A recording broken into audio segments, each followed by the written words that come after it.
Once again, welcome on in. As we will continue with our reading of Dracula by Bram Stoker. As we continue with Chapter 11, Lucy Westenra's Diary.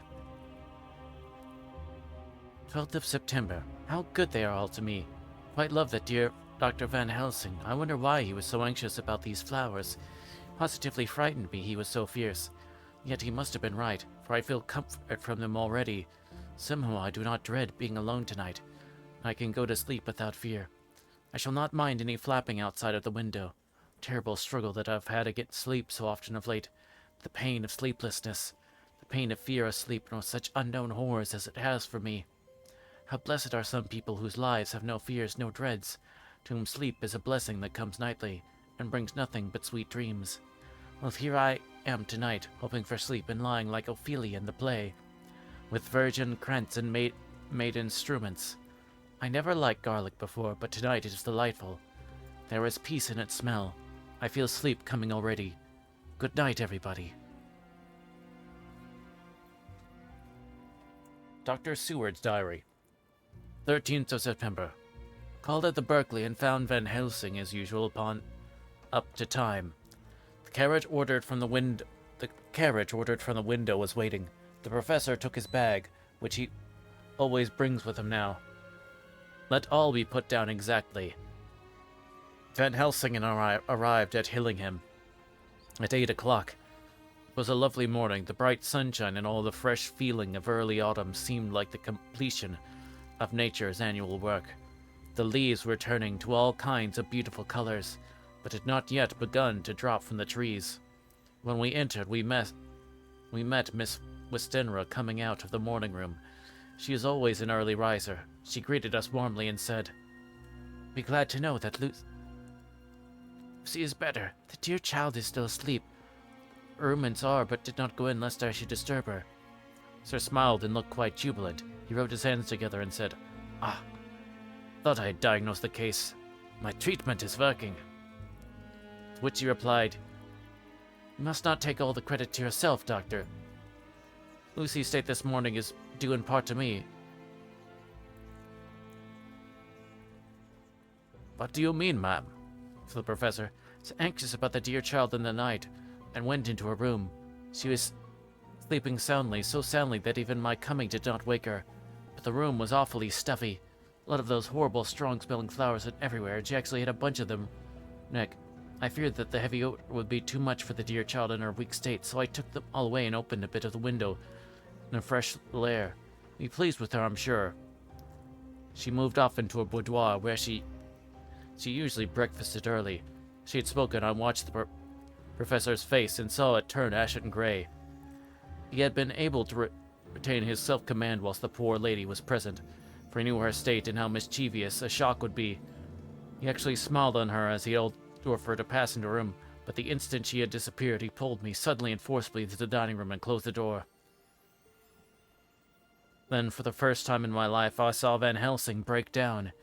He raised his hands for his head in a sort of mute despair, and beat his palms together in a helpless way. Finally, he sat down on a chair and, putting his hands before his face, began to sob, with loud, dry sobs that seemed to come from the very racking of his arms again, as though appealing to the whole universe. "God! God! God!" he said. "What have we done? Is the poor thing done? We are so sore beset. Is there fate amongst us still sent down from the pagan world of old that things must be, and in such a way? This poor mother, all knowing and all for the best as she thinks, this such thing as lose her daughter, body and soul, and we must not tell her, must not even warn her, or she die, then both die. Beset, how are all the powers of the devils against us?" Suddenly he jumped to his feet. "Come," he said, "come. We must see and act. Devils or no devils, all the devils at once, it matters not. We must fight him all the same." Then he went to the hall door for his bag, and together we went up to Lucy's room.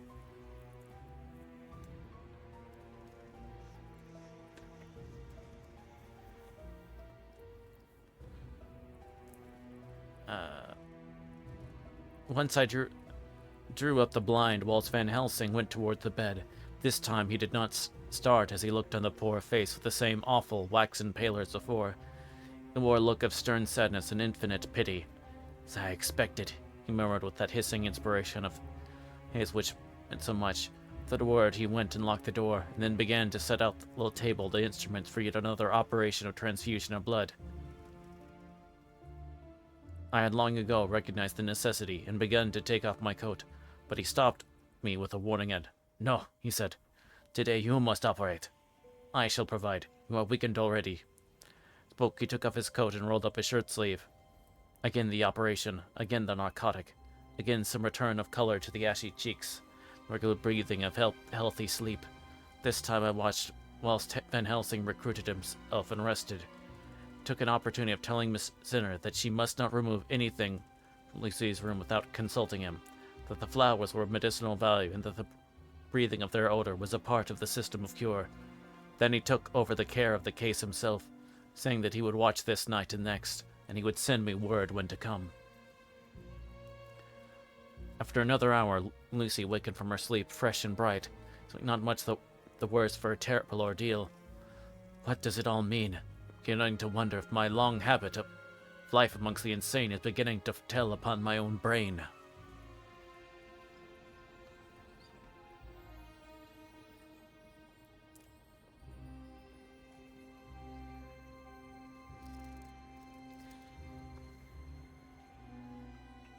Hold on, my tea is ready.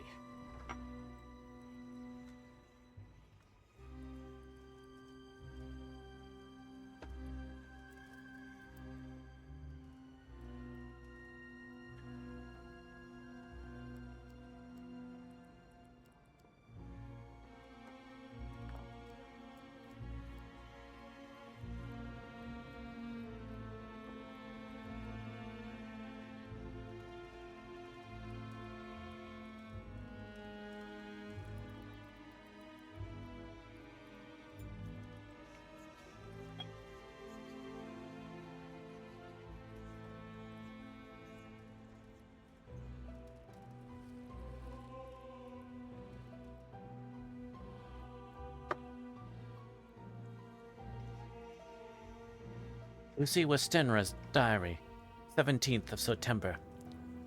4 days and nights. I'm getting so strong again that I hardly might know myself, if I had passed through some long nightmare, just wakened to see the beautiful sunshine and feel the fresh air of the morning around me. I have a dim half-remembrance of long, anxious times of waiting and fearing. Darkness in which there was not even the pain of hope to make present distress more poignant, and then long spells of oblivion. To back to life as a diver coming up to the great press of water. However, Dr. Van Helsing has been with me. All this bad dreaming seemed to have passed away. The noise that used to frighten me out of my wits, the flapping against the windows, the distant voices which seemed so close to me, the harsh sound that came from I know not where, commanded me to do what, have all ceased. I go to bed now without any fear of sleep. Don't even try to keep awake. I've grown quite fond of the garlic, and a boxful arrives for me every day from Haarlem. Today night, Van Helsing is going away, as he has to be for a day in Amsterdam, but I need not be watched. I am well enough to be left alone. Thank God for Arthur's sake and for Mother's sake and dear Arthur's. Our friends who have been so kind shall not even feel the change. For last night, Dr. Van Helsing slept chair a lot at the time. Found him asleep twice when I awoke, but I did not fear to sleep again, although the boughs or bats or something flapped almost angrily against the window panes.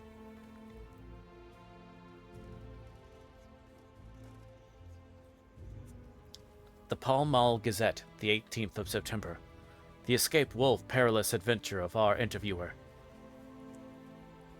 Interview with the keeper in the zoological gardens. After many inquiries and almost as many refusals, and perpetually using the words Pall Mall Gazette sort of talisman, I managed to find the keeper of the section of the zoological gardens in which the wolf department is included.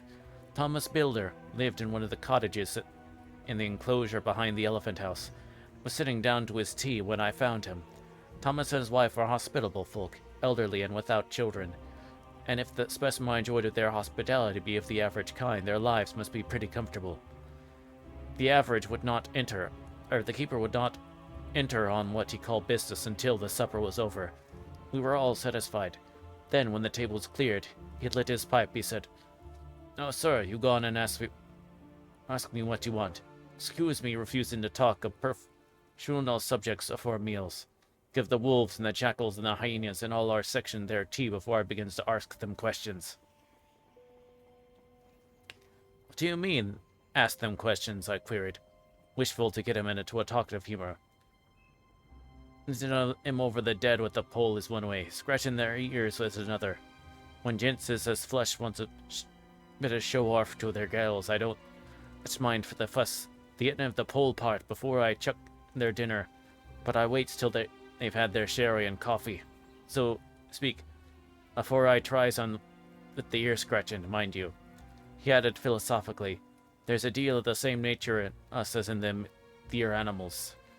Here's you a-comin' and arskin' of me questions about my business, and I that grump like that, only for your bloomin' arf-quid I'd seen you oh my gosh. Okay.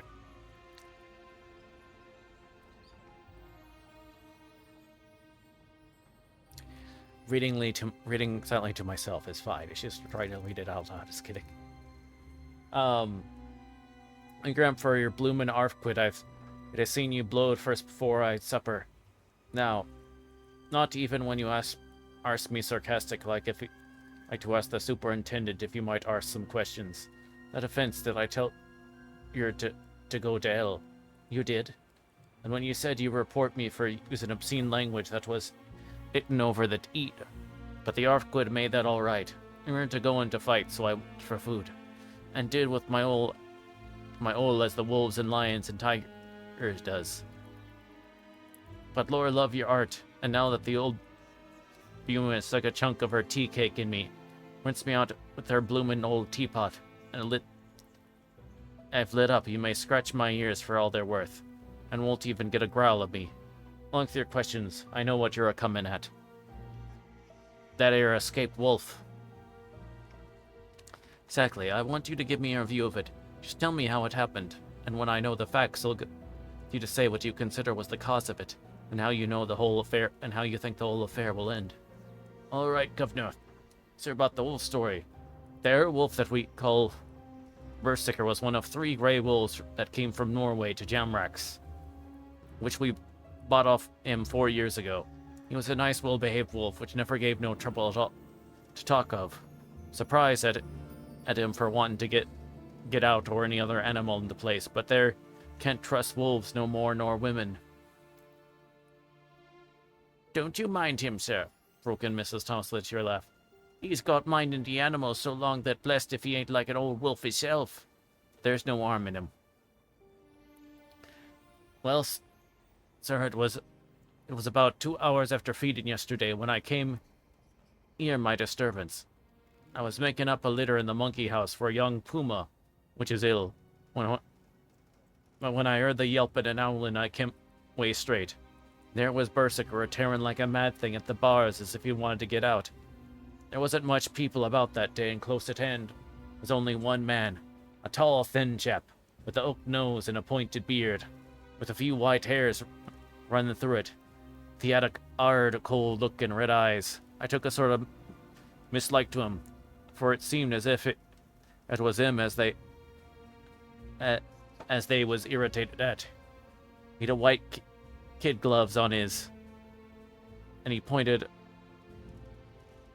on his hands, and he pointed out the animals to me and says, "Keeper, these wolves seem upset at something." "Maybe it's you," says I, for I did not like the airs as he gives himself. He didn't get angry, as I hoped he would, but he smiled a kind of insolent smile, with a mouthful of white, sharp teeth. "Oh no, they wouldn't like me," he says. "Yes, they would," says I, imitating him. "There was like a bone or two to clean their teeth on about tea time. But use as a bagful. Well, it was an odd thing, but when the animals see us talking, they lay down. When I went over to Berkshire, he let me stroke his ears, same as ever. That there man came over. Blessed if he didn't put his hand and stroke the old wolf's ears too. Take care, says I. Berserker is quick. Never mind, he says. I'm used to him. Are you in the business yourself? I said, taking off my hat. A man what trades in wolves, etc. is a good friend to keepers. No, me sis, not exactly in the business. I've made pets of several. That he lifts is at as a perlite as a lord and walks away. Old Berserker kept looking at him till he was out of sight, and then went and lay down in a corner and wouldn't come out about the old evening. Last night, so soon as the moon was up, the wolves here all began a howling. There weren't nothing for them to howl at. There weren't no one near except someone that was evidently calling a dog somewhere out back of the park road. Once or twice I went out to see it was all right. It was then, and the howling stopped, just before 12 o'clock. I took a look around before turning in me, but then when I came opposite to old Berserker's cage, I see that the rails broken and twisted and about in the cage empty. And that's all I know for certain. Did anyone else see anything? One of our gardeners was a-comin' home about that time from an harmony, when he sees a big grey dog coming out to the garden edges. At least he says, but I don't give much for myself, for if he never did say a word about it to his missus when he got some home.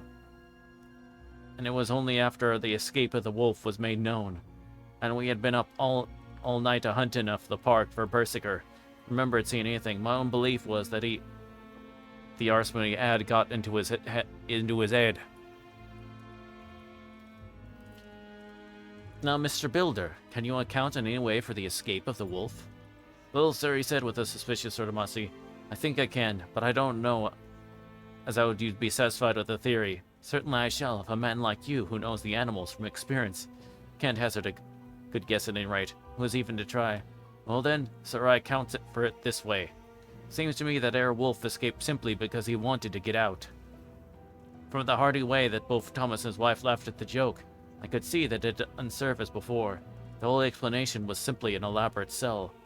I couldn't cope in badinage with the worthy Thomas, but I thought I knew a sure way to his heart, so I said, Now, Mr. Builder, we'll consider that half-sovereign worked off. And this brother of his is waiting to be claimed when you told me what you think will happen. Right you are, sir, he said briskly. Excuse me, I know for a chaffin' of ye, but the old woman here winked at me, which was as much as telling me to go on. Well, I never, said the old lady. Funny is that our wolf is a hiding of somewheres. The gardener won't remember he said he was a galloping northward faster than a horse could go, but I don't believe him. For you see, wolves don't gallop no more, nor dogs does. They're not being built that way. Wolves is 5 things in a storybook, and I dare say when they get in packs and does be chiving something that's more afeard than they is can make a devil of a noise and chop it up whatsoever it is. But Lord bless you, in real life a wolf is only a low creature, not half so clever or bold as a good dog. Not half a quarter so much fight in him. This one ain't been used to fight nor even provide for himself, and more like he's somewhere around the park hiding and shivering of. And if he thinks at all wondering where he is to get his breakfast from, or maybe he's got some area and it's in a coal cellar. Why won't cook get a rum start when his green eyes is shining at her out of the dark? If he can't get food, he's bound to look for it, and mayhap he may chance to light on a butcher's shop in time. If he doesn't, some nursemaid goes a-walking out with a soldier, leaving of the infant in the perambulator. Well, I shouldn't be surprised if the census is one baby less, that's all.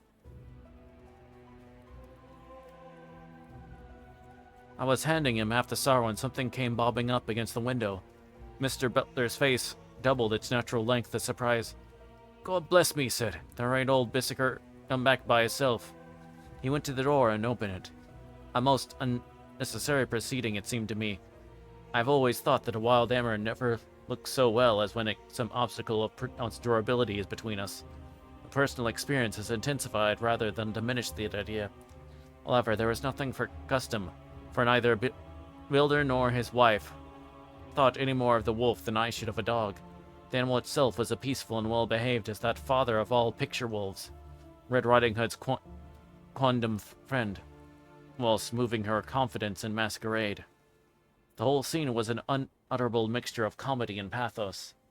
The wicked wolf that for a half a day had paralyzed London and set all the children in town shivering in their shoes, as they are in a sort of penitent mood, and received and petted like a sort of vulpine prodigal son. Old Builder examined him all over with the most tender solicitude. When he had finished with his penance, said, "There, I knew the poor old chap would get some kind of trouble. Now I see it all along. Here, his head all cut and full of broken glass. He's been getting over some bloomin' wall or other.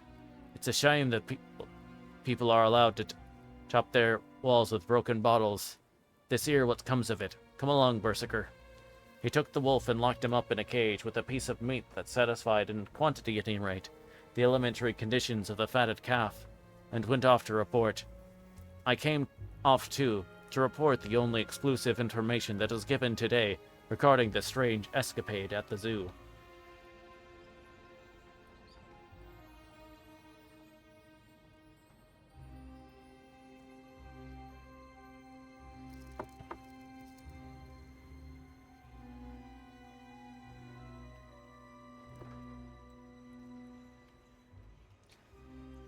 Dr. Seward's Diary, the 17th of September. I was engaged after dinner in my study posing up my books when, through press of work and many visits to Lucy, had fallen sadly into arrear. Suddenly the door was burst open, and in rushed my patient, with his face distorted with passion. I was thunderstruck, for such a thing as a patient getting of his own accord into the superintendent's study is almost unknown. Without an instant's notice, he made straight at me. He had a dinner knife in his hand, and I saw he was dangerous. I tried to keep the table between us. He was too quick and too strong for me. However, for before I could get my balance, he had struck at me and cut my left wrist rather severely. Before he could strike again, however, I got in my right hand, and he was falling on his back on the floor. My wrist bled freely, and quite a little pool trickled onto the carpet. I saw that my friend was not intent on further effort, and occupied myself binding up my wrist, keeping a wary eye on the prostrate figure all the time. When the attendants rushed in, and we turned our attention to him, his employment positively sickened me. He was lying on his belly on the floor, licking up, like a dog, the blood which had fallen from my wounded wrist. He was easily secured, and to my surprise, went with the attendants quite placidly, simply repeating over and over again, "The blood is the life, the blood is the life." I cannot afford to lose blood just at present. I have lost too much of late for my physical good, and the prolonged strain of Lucy's illness and its horrible phases is telling on me. I am overly excited and weary, and I need rest. Rest. Happily, Van Helsing has not summoned me, so I need not forego my sleep. Tonight I could not well do without it. Telegram. Van Helsing, Antwerp, to Seward Carfax. Sent to Carfax, Suffolk, at no county given. Delivered late by 22 hours.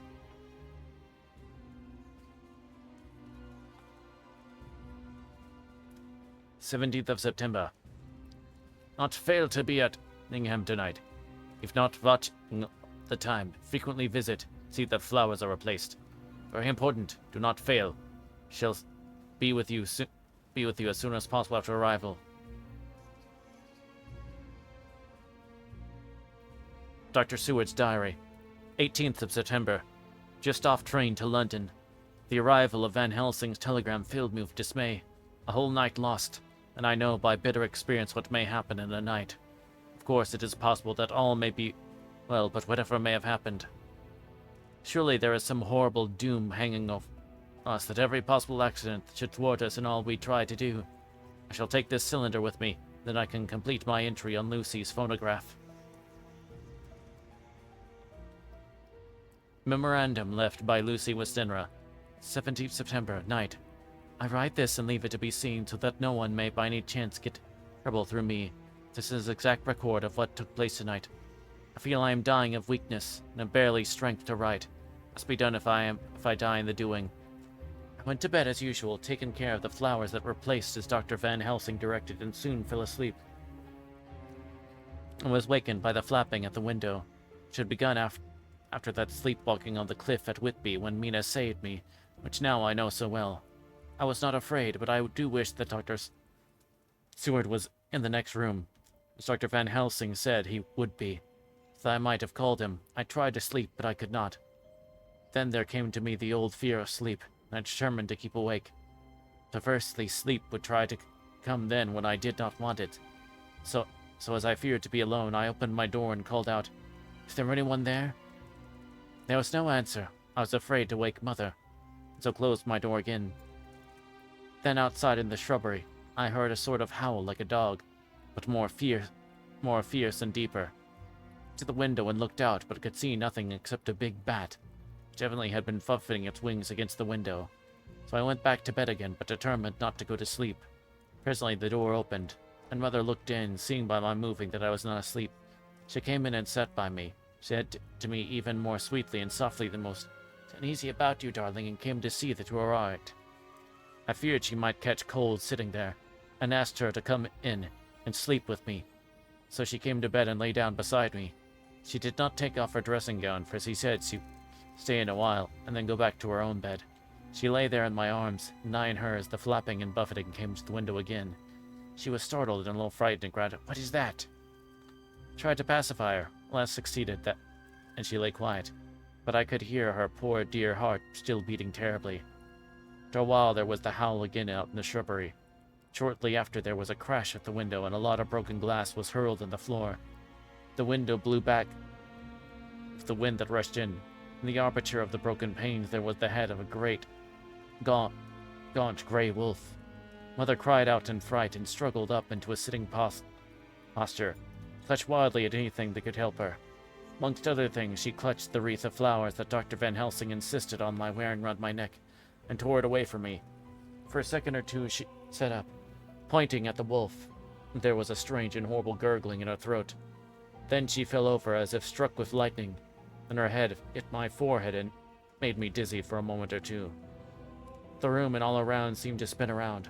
I kept my eyes fixed on the window, but the wolf drew its head back, and a whole myriad of little specks seemed to in through the broken window, and wheeling and circling around like the pillar of dust that travelers describe when there is a simoon in the desert.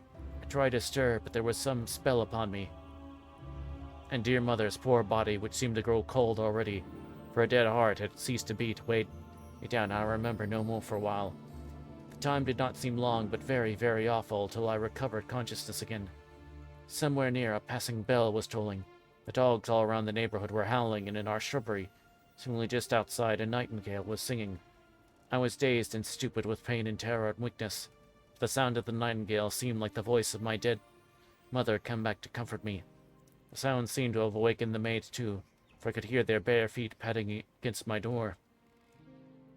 I called to them. They came in, saw what happened, and when it was that lay over me on the bed, they screamed out. The wind rushed in through the broken window, and the door slammed to. They lifted off the body of my dear mother, and laid her, covering it up with a sheet, on the bed after I had got up.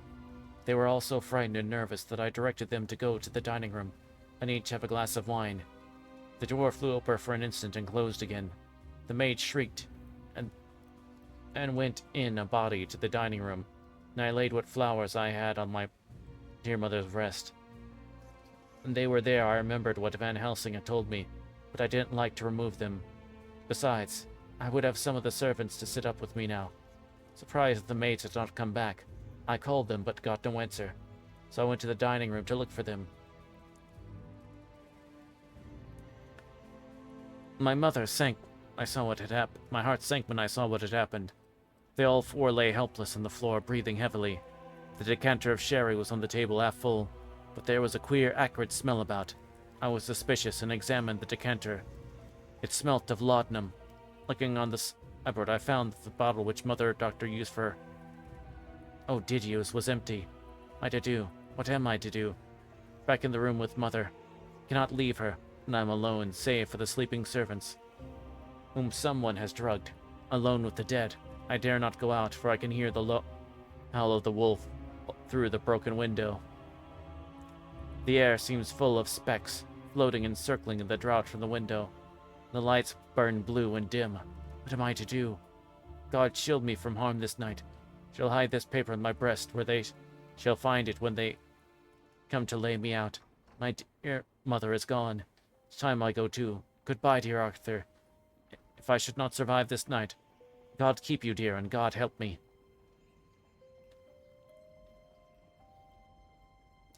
Chapter 12. Dr. Seward's Diary. 18th of September. I drove at once to Hillingham and arrived early. Keeping my cab at the gate, I went up the avenue alone. I knocked gently and rang as quietly as possible, for I feared to disturb Lucy or her mother, and I hoped to only bring a servant to the door. After a while, finding no response, I knocked and rang again, still no answer. I cursed the laziness of the servants that they should lie about a bed at such an hour, for it was now 10 o'clock, and so rang and knocked again, but more impatiently, but still without response. Hitherto I had blamed only the servants, but now a terrible fear began to assail me. Was this desolation but another link in the chain of doom which seemed drawing tight round us? Was it indeed a house of death to which I had come too late? I know that minutes, even seconds of delay might mean hours of danger to Lucy. If she had again one of those frightful relapses, I would round to the house to try if I could find by any chance an entry there, anywhere. I could find no means of ingress. The window and door was fastened and locked. I returned briefly to the porch. As I did, I heard the rapid pit-pat of a swiftly driven horse's feet. They stopped at the gate, and a few seconds later I met Van Helsing running up the avenue. When he saw me, he gasped out, "Then it was you. And just arrived. How is she? Are we too late? Did you not get my telegram?" I answered as quickly and coherently as I could that only got his telegram early in the morning, not a minute in coming here, and that I could not make any else come near me. He paused and raised his hat as he said to me, "Then I fear we are too late. God's will be done." With his usual recuperative injury, he went, "Come, if there be no way to open it, we must wait. We must make one. Time is all in all to us now." Round to the back of the house, where there was a kitchen window, Chris took a small surgical saw from his case and, handing it to me, pointed to the iron bars which guarded the window. I attacked them at once, and very soon cutting through 3 of them. Then, with a long, thin knife, we pushed back the fastening of the sashes and opened the window. I helped the professor in and followed him. There was no one in the kitchen or the servants' room, which were close at hand. We tried all the rooms as we went along, and in the dining room, dimly lit by rays of light through the shutters, round 4 servant women laying on the floor. There was no need to think them dead, for their stertorous breathing and acrid smell of laudanum in the room left no doubt as to their condition. Van Helsing and I looked at each other, and as we moved, he said, "You can attend to them later." Then we ascended to Lucy's room. For an instant or two, we paused at the door to listen. There was no sound, and we could hear. With white faces and trembling hands, we opened the door gently and entered the room. How shall I describe what we saw? On the bed lay 2 women, Lucy and her mother. The latter lay farthest in, and she was covered with a white sheet, the edge of which had been blown back by the draught through the broken window, showing the drawn white face with a look of terror fixed upon it. By her side lay Lucy, with face white and still more drawn. The flowers which had been around her neck we found around her mother's bosom, and her throat was bare, showing the 2 little wounds which we had noticed before, but looked horrible white and mangled. A word. The professor bent over at the bed, his head almost touching poor Lucy's breast, gave a quick turn of his head, as of one who listens, and leaping to his feet, cried out to me, "It is not yet too late. Quick, quick, bring the brandy." I flew downstairs and returned with it, taking care to smell and taste it, lest it too were drugged like the decanter of sherry which I found on the table.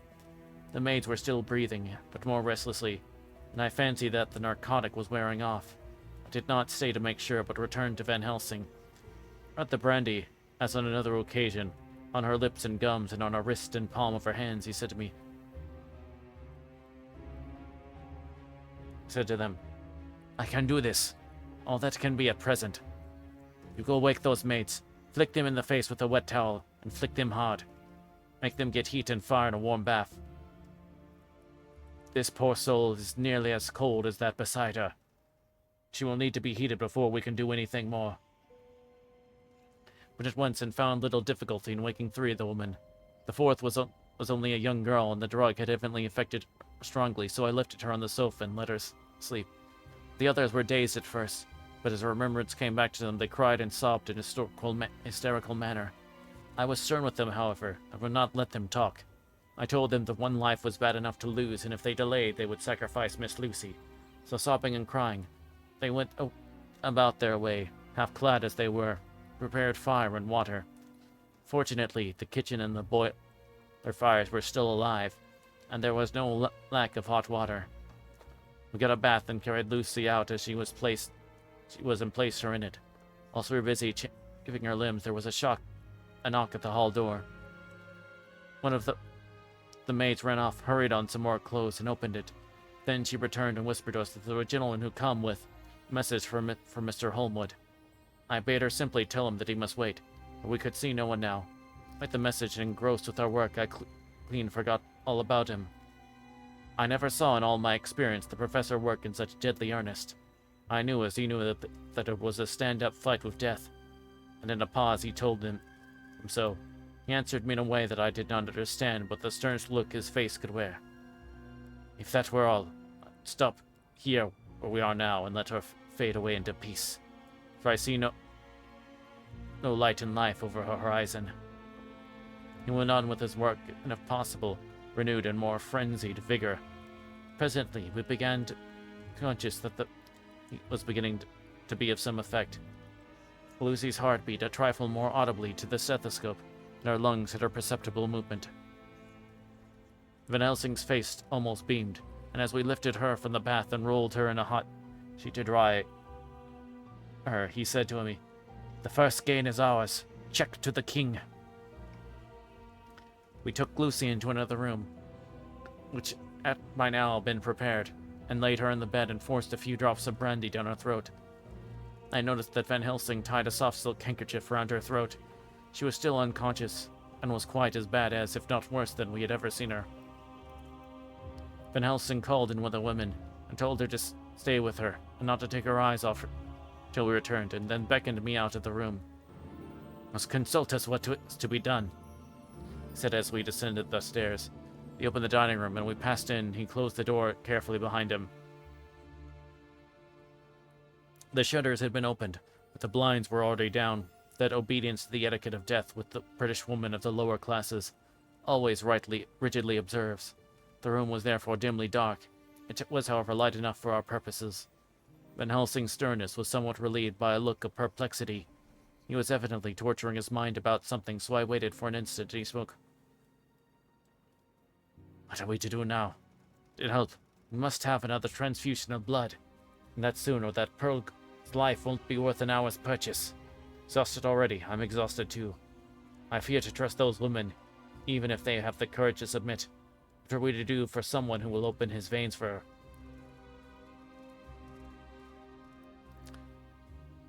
"What's the matter with me, anyhow?" The voice came from the sofa across the room. His tone brought relief and joy to my heart, for those were of Quincy Morris. Singer stared angrily at the first sound, but his face softened and a glad look came in his eyes. I cried out, "Quincy Morris!" and rushed toward with outstretched hands. "What brought you here?" I cried as our hands met. "I guess ours is the case." He handed me a telegram. "Not heard from Seward for 3 days, and I'm terribly anxious. Cannot leave. Father still in same condition. Send me word how Lucy is. Do not delay. Holmwood." I think I came just in the nick of time. You know, you only have to tell me what to do." Van Helsing strode forward and took his hand, looking him straight in the eyes as he said, "A brave man's blood is the best thing on this earth when a woman is in trouble. You're a man and make no mistake. Oh, the devil may work against us for all he's worth, but God sends us men and we want them." Once again, we went through the ghastly operation. I have not the heart to go through the details. Lucy had got a terrible shock, and it told on her more than before, for though plenty of blood went to her veins, her body did not respond to the treatment as well as on other occasions. Her struggle back into life was something frightful to see and hear. However, the action of both heart and lungs improved, and Van Helsing made a subcutaneous injection of morphia, as before, and with good effect. Her faint became a profound slumber. The professor watched while I went downstairs with Quincy Morris, and sent one of the maids to pay off one of the cabmen who were waiting. I left Quincy lying down after a glass of wine and told the cook to get ready a good breakfast. Then a thought struck me, and I went back to the room where Lacey now was. When I came softly in, I found Van Helsing with a sheet or two of notepaper in his hand. He had evidently read it, and was thinking over it as he sat with his hand to his brow. There was a look of grim satisfaction in his face, as of one who had a doubt solved. He handed me the paper, saying only, "It dropped from Lucy's breast when we carried her to the bath." When I read it, I stood looking at the professor, and after a pause asked him, "In God's name, what does it all mean? Is she mad? Or what sort of horrible danger is it?" I was so bewildered that I did not know what to say. Van Helsing put out his hand and took the paper, saying, "Do not trouble about it now. Forget it for the present. You shall know and understand it all in good time. But it will be later. And now what is that you came to me to say?" This brought me back to fact, and I was all myself again. I came to speak about the certificate of death. If we do not act properly and wisely, there may be an inquest, and that paper would have to be produced. I'm in hopes that we need have no inquest, for if we had it, would surely kill poor Lucy, if nothing else did. I know, and you know, that the other doctor who attended her knows that Miss Sinner had a disease of the heart, and we can certify that she died of it. Let us fill out the certificate at once, and I shall take it myself to the registrar, and go on to the undertaker. Good, my friend John, well thought of. Truly Miss Lucy, if she be sad in the foes that beset her, is at least happy in the friends that love her. 1, 2, 3, all open their veins for her beside once old Anne. And yes, I know, friend John, I'm not blind. I love you all the more for it. Now go. In the hall I met Quincy Morris, the telegram for Arthur telling him that Mrs. Westenra was dead, and that Lucy has also been ill, but was now going on better, and that Van Helsing and I were with her. I told him where I was going, and he hurried me out, but as I was going said,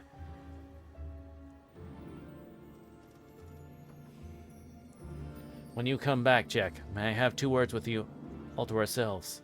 I nodded in reply and went out. I found no difficulty about the registration, and arranged with the local undertaker to come up in the evening to measure for the coffin and to make arrangements. When I got back, Quincy was waiting for me. I told him I would see him as soon as I knew about Lucy, and went up for a room. She was still sleeping, and the professor seemingly had not moved from his seat at her side. From this putting from his finger to his lips, I gathered that he expected her to wake before long, and was afraid of forestalling nature. So I went down to Quincy, and took him in the breakfast room, where the blinds were not drawn down, and which was a little more cheerful, or rather less cheerless, than the other rooms. Whereon he said to me, "Jack Seward, I don't want to shove myself in where I no right to be, but this is no ordinary case. You know I love that girl and want to marry her, but all that's past and gone. I can't help feeling anxious about her all the same. What is it that's wrong with her? The Dutchman, and a fine fellow he is, I can see that, said that time you two came into the room, and that you must have had another transfusion of blood, and that both you and he were exhausted. Now I know well that you medical men speak in camera, and that a man must not expect to know what you consult about in private, but this is no common matter, and whatever it is, done my part. Is not that so?" "That's so," I said, and we went on. "I take it that both you and Van Helsing have done already what I did today. Is not that so?" "That's so. And I guess Art was in it too. When I saw him 4 days ago at his own place, he looked queer. I've not seen anything pulled down so quick since I was on the Pampas and had a mare that I was fond of go to grass all in a night. One of those big bats that they call vampires had got at her in the night, and with his gorge and the vein left open, there was enough blood in her left to let her stand up, and I had to put a bullet through her as she lay Jack, if you may tell without betraying confidence, Arthur was the first. Is not that so? As he spoke, the poor fellow looked terribly anxious. He was in a torture of suspense regarding the woman he loved. His utter ignorance of the terrible mystery which seemed to surround her intensified his pain. His very heart was bleeding. It took all the manhood of him, and there was a royal lot of it, too, to keep him from breaking down. I paused before answering, for I felt that I must not betray anything which the doctor wished kept secret. But already he knew so much, and guessing so much, that there could be no reason for not answering. So I answered in the same phrase, "That's so." "And how long has this been going on?" "About 10 days. 10 days. And I guess Jack Seward that the poor pretty creature that we all love as had put in her veins within the same time the blood of 4 strong men. Men alive, her whole body, when I told it. Coming to me, he spoke in a fierce half-whisper. "What took it out?" I shook my head. "That," I said, "is the crux. Van Helsing is simply frantic about it. I'm at my wit's end, and I can't even hazard a guess. There has been a series of little circumstances which have thrown out all of our calculations as to Lucy being properly watched. And these shall not occur again. Here we stay until all be well or ill." Quincy held out his hand. "Count me in," he said. "You and the Dutchman will tell me what to do, and I'll do it." When she woke later in the afternoon, Lucy's first movement was to feel in her breast. To my surprise, produced the paper which Van Helsing had given me to read. The professor had replaced it where it had come from, lest on waking she be alarmed. Her eyes then lit on Van Helsing and on me too, and gladdened. Then she looked around the room, and seeing where she was shuddered, she gave a loud cry and put her poor thin hands before her pale face. We both understood what meant. She had realized to the full her mother's death.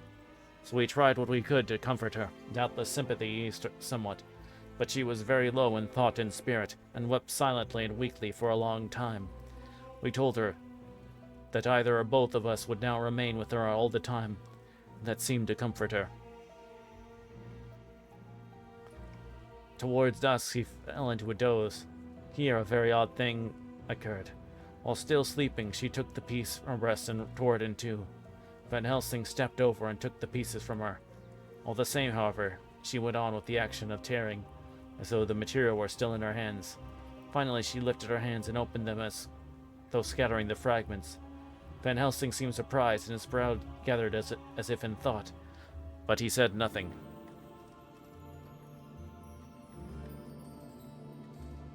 Okay.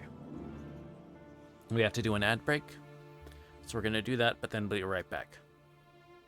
Okay. Okay, I'll have words on stream.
Okay, we back.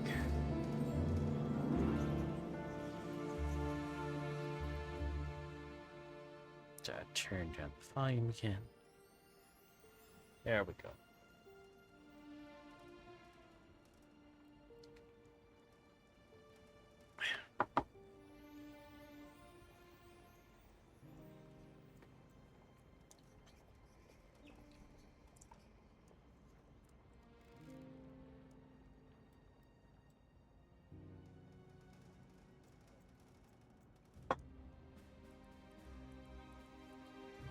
Okay. 19th of September. Last night she woke fitfully, being always afraid to sleep. Something weaker than when she woke from it. The professor and I took in turns to watch, and we never left her for a moment unattended. Quincy Morris said nothing about his intention, but in all lying he patrolled round and round the house. The gate came. Searching light showed the ravages in poor Lucy's strength. She was hardly able to turn her head, and the little nourishment which she could take seemed to do her no good. At times she slept, and both Van Helsing and I noticed the difference in her between sleeping and waking. Whilst asleep, she looked stronger, although more haggard. Her breathing was softer. Her open mouth showed the pale gums drawn back from her teeth, which looked positively longer and sharper than usual. When she woke, the softness of her eyes evidently changed the expression, for she looked her own self, although a dying one. In the afternoon, she asked for Arthur, and he telegraphed for him. Quincy went off to meet him at the station. When he arrived, it was nearly 6 o'clock, and the sun was getting full and warm. The red light streamed in through the windows and gave more color to the pale cheeks. When he saw her, Arthur was simply choking with emotion, and none of us could speak. The hours that had passed, the fits of sleep, or the comatose condition that passed for it, had grown more frequent, so that the pause when conversation was possible was shortened. Arthur's presence, however, seemed to act as a stimulant. She rallied a little and spoke to him more brightly than she had done before we arrived. He too pulled himself together and spoke as cheerily as he could, so that the best was made of everything. It was now nearly 1 o'clock, and T and Van Helsing are sitting with her. I am to leave them in a quarter of an hour, and I'm entering this on Lucy's phonograph. Until 6 o'clock, they are to try to rest. I fear that tomorrow will end our watching, for the shock has been too great. The poor child cannot rally. God help us all.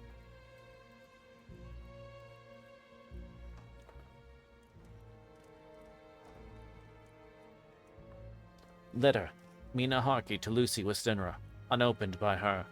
17th of September. My dearest Lucy, it was an age since I heard from you, or indeed since I wrote. Pardon me, I know for all my faults when you have read all my budget of news. Well, I got my husband back all right. When we arrived at Exeter, there was a carriage waiting for us. In it, though, we had an attack of gout. Mr. Hawkins, he took us to his house, where there were rooms for us all nice and comfortable, and we dined together. After dinner, Mr. Hawkins said, "My dears, I want to drink your health and prosperity. May every blessing attend you both. I know you both from children, and have with love and pride seen you grow up. Now I want you to make your home here with me.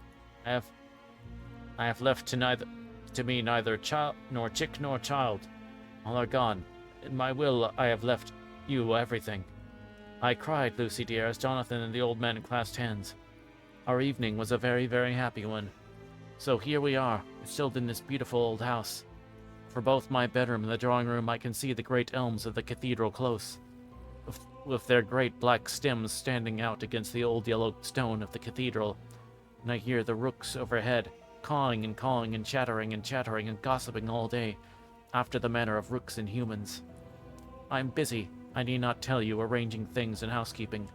Jonathan and Mr. Hawkins are busy all day, for now that Jonathan is a partner, Mr. Hawkins wants to tell him all about the clients. How's your dear mother going on? I wish I could run up to town for a day or two to see you, dear, but I dare not go yet with so much on my shoulders, and Jonathan wants looking after still. He is beginning to put some flesh on his bones again, but he was terribly weakened by the long illness. Even now he sometimes starts out of his sleep in a sudden way. and awakes all trembling until I coax him back to his usual placidity. However, thank God, these occasions grow less frequent as the days go on, and they will in time pass away altogether, I trust. And now I have told you my news, let me ask yours. When are you to be married, and where, and who is to perform the ceremony? And what are you to wear, and is it to be a public or private wedding? Tell me all about it, dear. Tell me all about everything. Or is there nothing which interests you which will not be dear to me? Jonathan asked to send his respectful duty, but I do not think that is good enough from me. Good enough from the junior partner of the important firm, Hawkins and Harker. And so, as you love me, and he loves me, and I love you with all the moods and tenses of the verb, I send you simply his love instead. Goodbye, my dearest Lucy, and blessings on you. Yours, Mina Harker. Report from Patrick Hennessy, MD, MRCSLK, QCPI, etc., to John Seward, MD. 20th of September. My dear sir, in accordance with your wishes, I enclose report of the conditions of everything left at my charge. With regard to patient Renfield, there is more to say. He has had another outbreak, which might have had a dreadful ending, but which, as it fortunately happened, was unattended without any unhappy results. The afternoons, a carrier garden with 2 men made a call at the empty house whose grounds about on ours. The house to which you will remember the patient twice ran away. The men stopped at our gate to ask the porter their way, as they were strangers. I was looking myself out of the study window, having a smoke after dinner, and saw one of them come into the house. As he passed the shadow of Renfield's room, the patients began to rate from within, and called him all the foul names he could lay his tongue to. The man, who seemed a decent fellow enough, contented himself by telling us to shut up for a foul-mouthed beggar. Or an armed man accused of robbing and wanting to murder him, and said that he would hinder him if he were to swing for it. I opened the window and signed to the man not to notice, so he contented himself after looking the place over and making up his mind as to what kind of place he had got to by saying, "Lord bless you, sir, I don't mind that said to me in a bloomin' madhouse. I pity you and the governor for having to live in the house with a wild beast like that." Then he asked his way civilly enough, and I told him where the gate to the empty house was. He went away, followed by threats and curses and revilings from our men. I went down to see if I could make out any cause for his anger, since he is usually such a well-behaved man. Except his violent fits, nothing of the kind had ever occurred. I found him, to my astonishment, quite composed and most genial in his manner. I tried to get him to talk of the incident, but he blandly asked me questions to what I meant, and led me to believe that he was completely oblivious of the affair. It was, I'm sorry to say, however, only another instance of his cunning, for with half an hour I heard him begin. This time he had broken out through the window of his room and was running down the avenue. I called to the attendants to follow me, and ran after him, for I feared he was intent on some mischief. My fear was justified when I saw the same cart which had passed before coming down the road. Hanging on it some great wooden boxes. The men were wiping their foreheads and were flushed in the face, as if with a violent exercise. Before I could get up to him, the patient rushed at them, and pulling one of them off the cart, began to knock his head against the ground. If I had not seized him at the moment, I believe he would have killed the man there and then. The other fellow jumped down and struck him over the head with the butt end of his heavy whip. It was a horrible blow, but he did not seem to mind it, but seized him also, and struggled with the 3 of us, pulling us to and fro as if we were kittens. You know I'm no lightweight, and the others were both burly men. At first he was silent at his fighting, but as we began to master him and the attendants were straight whiskered him, he began to shout, "I'll frustrate them. They shan't rob me. They shan't murder me by inches. I'll fight for my lord and master." And all sorts of similar incoherent ravings. With very considerable difficulty that they got him back to the house and put him in the padded room. One of the attendants, Hardy, had a finger broken. However, I set it all right, and he's going on well.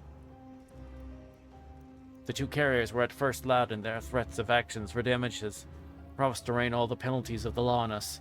The threats were, however, mingled with some sort of indirect apology for the defeat of 2 of their men by a feeble madman. They said that if not been for the way their strength had been spent in carrying and raising the heavy boxes to the cart, they would have made short work of him. They gave us another reason for their defeat, the extraordinary state of drought to which they had been reduced by the dusty nature of their occupation, the irrepressible distance from the scene of their labors, of any place of public entertainment. I quite understood their drift, and after a stiff glass of strong grog, or rather more the same, and with each a sovereign in hand, they made light of the attack, and swore that they would encounter a worse madman any day for the pleasure of meeting so blooming good a bloke as your correspondent. I took their names and addresses, in which case they may be needed. But they are as follows: Jack Smollett of Dunning's Rents, King George's Rome, Great Walworth, and Thomas Snelling. Peter Farley's Row, Guide Court, Bethnal Green, they are both in the employment of Harrison Sons, Moving and Shipment Company, Warren's Master's Yard, Soho.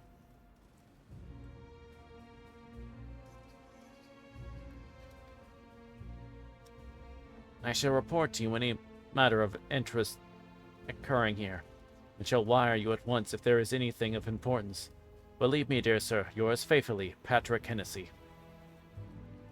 Letter. Mina Harker to Lucy Westenra, unopened by her.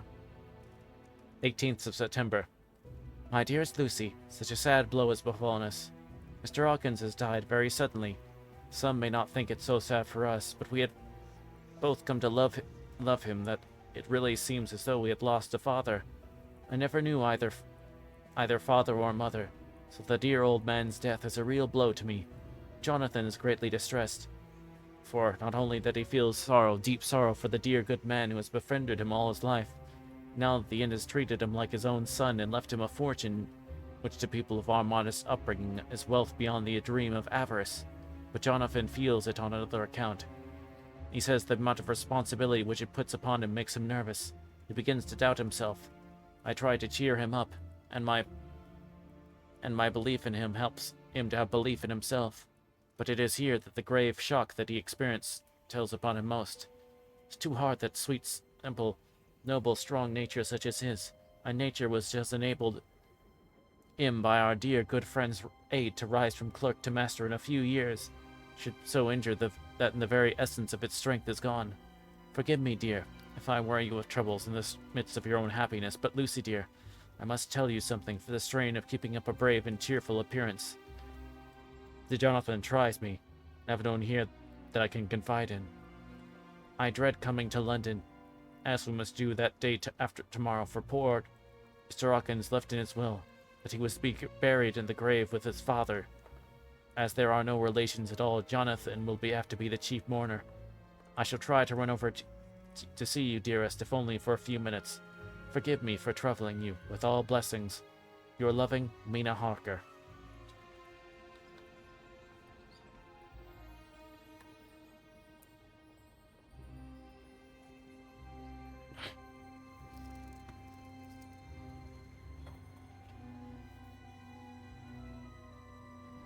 Sorry, hold on a moment.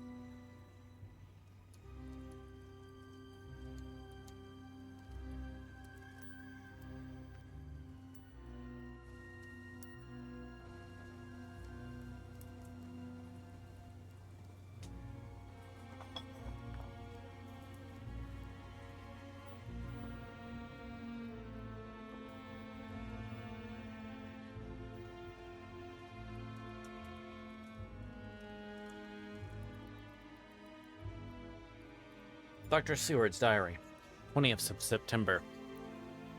Only resolution and habit can let me make an entry tonight. I am too miserable, too low-spirited, too sick of the world and all in it, including life itself, and I would not care if I heard this morning the flapping of the wings of the angel of death, and he has been flapping those grim wings to some purpose of late. Lucy's mother, and Arthur's father, and now let me get on with my work. I duly relieved Van Helsing in his watch over Lucy. We wanted Arthur to go to rest also, but he refused at first. It was only when I told him that we should want him for help us during this day, that we must not all break down for want of rest lest Lucy should suffer, that he agreed to go.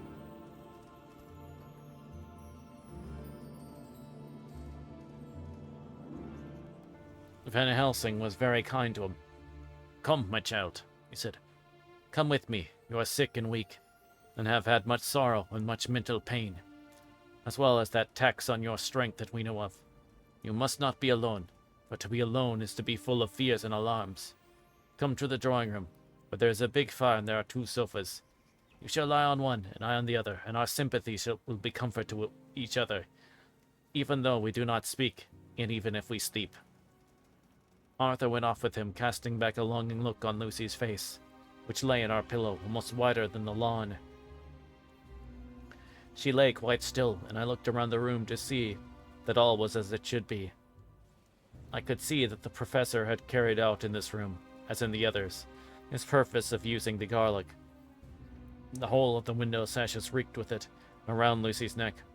Over the silk handkerchief which Van Helsing made her keep on was a rough chaplet of some odorous flowers. Lucy was breathing somewhat stertorously, and her face was at its worst. For the open mouth showed the pale gums, her teeth in the dim, uncertain light seemed longer and sharper than they had been in the morning. In particular, by some trick of the light, the canine teeth looked longer and sharper than the rest. I sat down beside her, and presently she moved uneasily. At the same time there came a sort of dull flapping or buffeting at the window. I went over to it softly and peeped out the corner of the blind. There was a full moonlight, and I could see that the noise was made by a great bat, which wheeled around, doubtless attracted by the lights. Although so dim, and every now and again struck the window with its wings.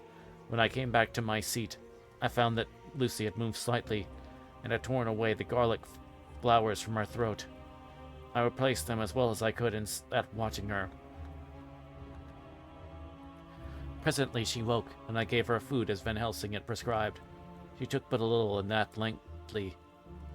There did not seem to be with her now the conscious struggle for life and strength that had hitherto so marked her illness. It struck to me as curious that the moment she came conscious she pressed the flowers close to her. It was certainly odd that whenever she got into that lethargic state, with a stertorous breathing, she put the flowers from her, but when she waked she clutched them close. There was no possibility of making any mistake about this. For the long hours that followed, she had many spells of sleeping and waking, and repeated both actions many times. At 6 o'clock, Van Helsing came to relieve me. Arthur had been fallen into a doze, and he mercifully let him sleep on. When he saw Lucy's face, I could hear the hissing indraw breath. And he said to me in a sharp whisper, "Drop the blind. I want light." Then he bent down, and with his face almost touching Lucy's, examined her carefully with the flowers and lifted the silk handkerchief from her throat. As he did so, he started back, and I could hear his ejaculation, "Mein Gott!" as it was smothered in his throat. I bent over and looked too, and as I noticed, some queer chill came over me. The wounds on the throat had absolutely disappeared. For fully 5 minutes, Van Helsing stood looking at her, with his face at its earnest. Then he turned to me and said calmly, "She is dying. It will not be long now. It will be much different, mark me. Whether she dies conscious or in her sleep, wake that poor boy, and let him come and see the last. He trusts us, and we have promised him." I went to the dining room and waked him. He was dazed for a moment, but when he saw the sunlight streaming in through the edge of the shutters, he thought he was late and expressed his fear. I assured him that Lucy was still asleep, but he told gently as I could that both Van Helsing and I feared that the end was near. He covered his face with his hands and slid down on his knees by the sofa, where he remained perhaps a minute, and with his head buried, praying, whilst his shoulders shook with grief. I took him by the hand and raised him. "Come," I said, "my dear fellow, summon all your fortitude. It will be best and easiest for her." When we came into Lucy's room, I could see that Van Helsing had, with his usual forethought, been putting matters straight and making everything look as pleasing as possible. He had even brushed Lucy's hair so that it lay on the pillow in its usual sunny ripples. I came into the room. She opened her eyes and whispered softly, "Arthur, love, I'm so glad you have come." He was stooping to kiss her when Van Helsing motioned him back. "No," he whispered, "not yet. And it will comfort her tomorrow." So Arthur took her hand and knelt beside her, and she looked her best, with all the soft lines matching the angelic beauty of her eyes. Then gradually her eyes closed, and she sank to sleep. For a little bit her breath heaved softly, and her breath came and went like a tired child's. And then insensibly there came the strange change which I noticed in the night. Her breathing grew stertorous. The mouth opened and the pale gums drawn back made the teeth look longer and sharper than ever. In a sort of waking, vague, unconscious way, she opened her eyes, which were now dull and hard at once, said in a soft, voluptuous voice, such as I never heard from her lips, "Arthur, my love, I'm so glad you've come. Kiss me."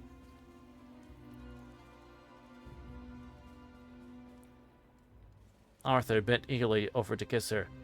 But that instant, Van Helsing, who, like me, had been startled by her voice, swooped upon him, and catching him by the neck with both hands, dragged him with a fury of strength which I never thought it could have possessed, hurled him across the room. "Not on your life," he said. "Not for your living soul and hers," said between them like a lion at bay. Arthur was so taken back that he did not for a moment know what to do or say. Before any moment impulse of violence could seize him, he realized the place and the occasion and stood silent, waiting. I kept my eyes fixed on Lucy, as did Van Helsing, and we saw a spasm as of rage flit like a shadow over her face. The sharp teeth clanked together, then her eyes closed and she breathed heavily. Very shortly after, she opened her eyes in all their softness, putting out her poor, pale, thin Van Helsing's great brown one, drawing it close to her. She kissed it. "My true friend," she said in a faint voice, but with untellable pathos. "My true friend and his. Guard him and give me peace." "I swear it," he said solemnly, beside her and holding up his hand, as one who ready to know. Then he turned to Arthur and said, "Come, my child. Hand in yours and kiss her on the forehead, and only once." Their eyes met instead of their lips, so they parted.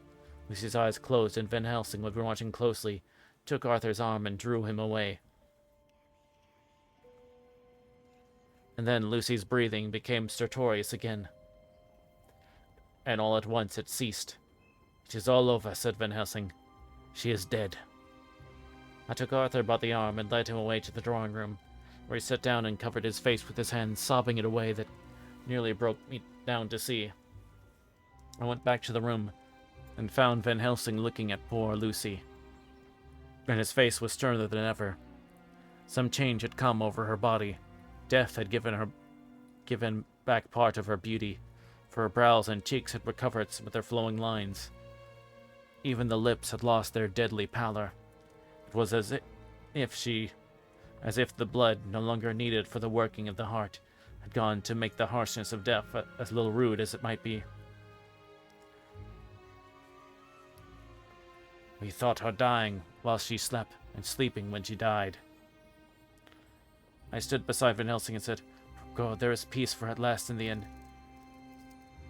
He turned to me and said with grave solemnity, "Not so, alas, not so.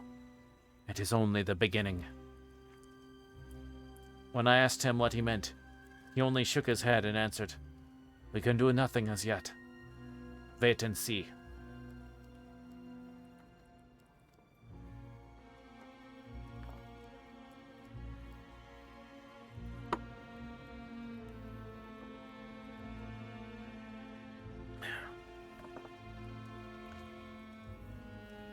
Okay. Chapter 13. Dr. Seward's Diary. Continued. Hold on a second, sorry.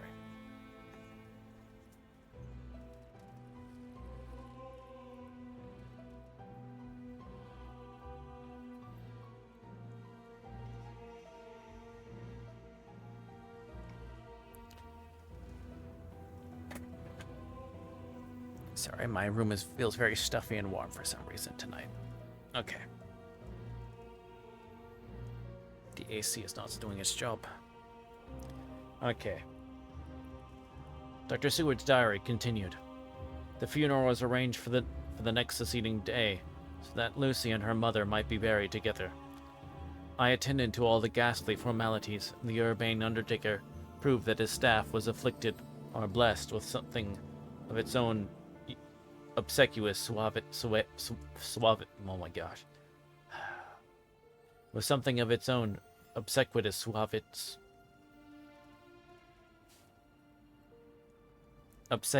suavity.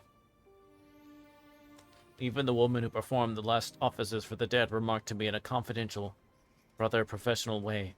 She had come out from the death chamber. "She makes a very beautiful corpse, sir. It's quite a privilege to attend on her. It's not too much to say that she will do credit to our establishment." I noticed that Van Helsing never kept far away. This was possible from the disordered state of things in the household. There were no relatives at hand, and as Arthur had to be back the next day to attend at his father's funeral, we were unable to notify anyone who should have been bidden. Under the circumstances, Van Helsing and I took it upon ourselves to examine papers, etc. He insisted upon looking over Lucy's papers himself. Asked him why, for I fear that he, being a foreigner, might not be quite aware of legal requirements, and so might in ignorance make some unnecessary trouble. He answered me, I know. Yet that I am a lawyer as well as a doctor. This is not all for the law. You knew that. When you avoided the coroner. I have more than him to avoid. There may be papers more, such as this." As he spoke, he took from his pocketbook the memorandum which had been in Lucy's breast, which she had torn in her sleep. "Find anything of the solicitor who is for the late Westenra. Seal all her papers and write him tonight. From me, I watch her in the room, and in Miss Lucy's room all night, and I myself search for what may be. It's not well that our very thoughts go into the hands of strangers."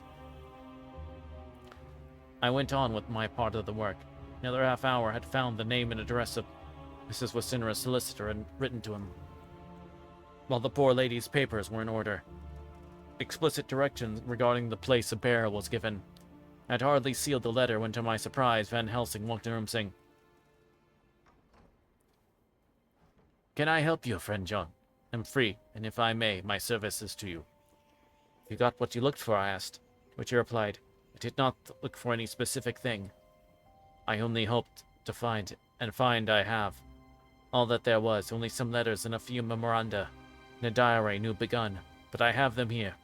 I shall for the present say nothing of them. I shall see that poor lad tomorrow evening, and with his sanction I shall use some." When he had finished the work in hand, he said to me, "Now, friend John, think we may to bed. We want sleep, both you and I, and rest to recuperate. Tomorrow we shall have much to do, but for tonight there was no need of us, alas." Before turning in, we went to look at poor Lucy. The undertaker had certainly done his work, for the room was turned into a small chapel ardente. There was a wilderness of beautiful white flowers, and death was made as little repulsive as might be. The end of the winding sheet was laid over the face. When the professor bent over and turned it gently back, we both stared at the beauty before us, the tall wax candle showing its sufficient light to mote it well. All Lucy's loveliness had come back into her in death, and the hours had passed instead of leaving traces of death, and leaving traces of decays of facing fingers, had but restored the beauty of life, till positively I could not believe my eyes that I was looking at a corpse. The professor looked sternly grave. He had not loved her as I had, and there was no need for tears in his eyes. He said to me, "Remain till I return," and left the room. He came back with a handful of wild garlic from the box waiting in the hall, but which had not been opened, and placed the flowers amongst the others around the bed. Then he took from his neck inside his collar a little gold crucifix and placed it over the mouth, restored the sheet to its place, and we came away. I was undressing in my own room with a promontory tap at the door. He entered,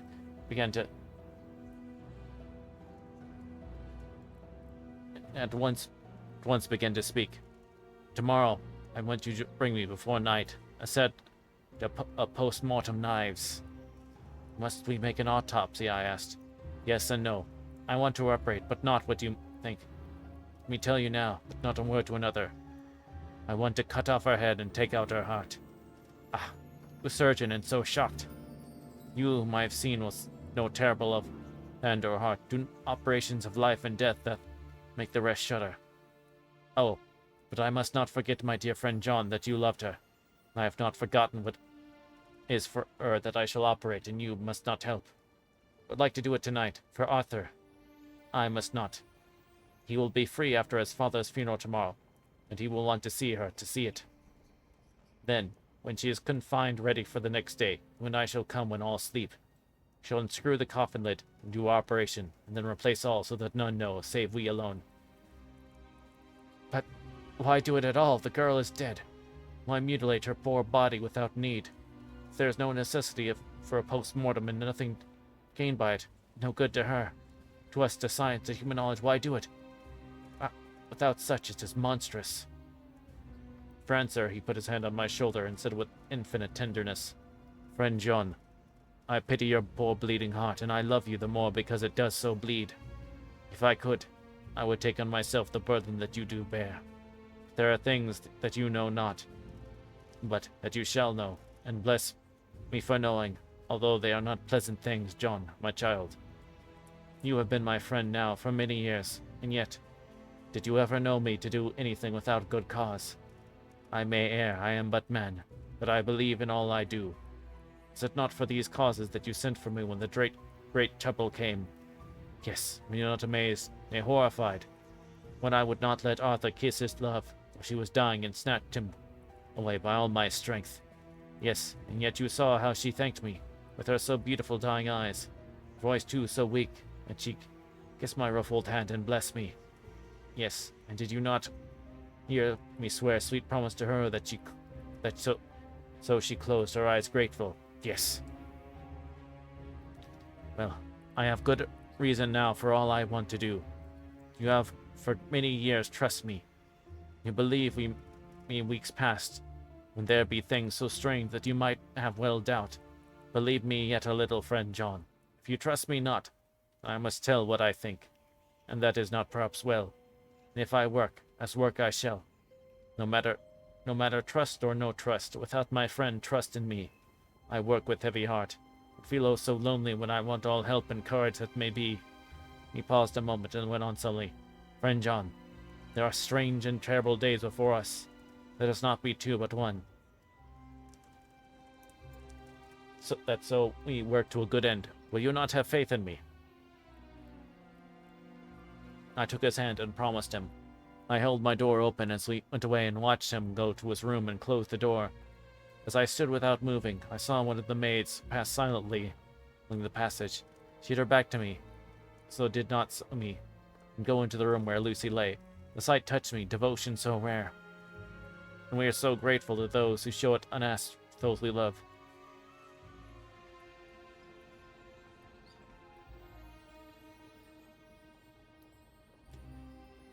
We are so grateful to those who show it unasked to those we love.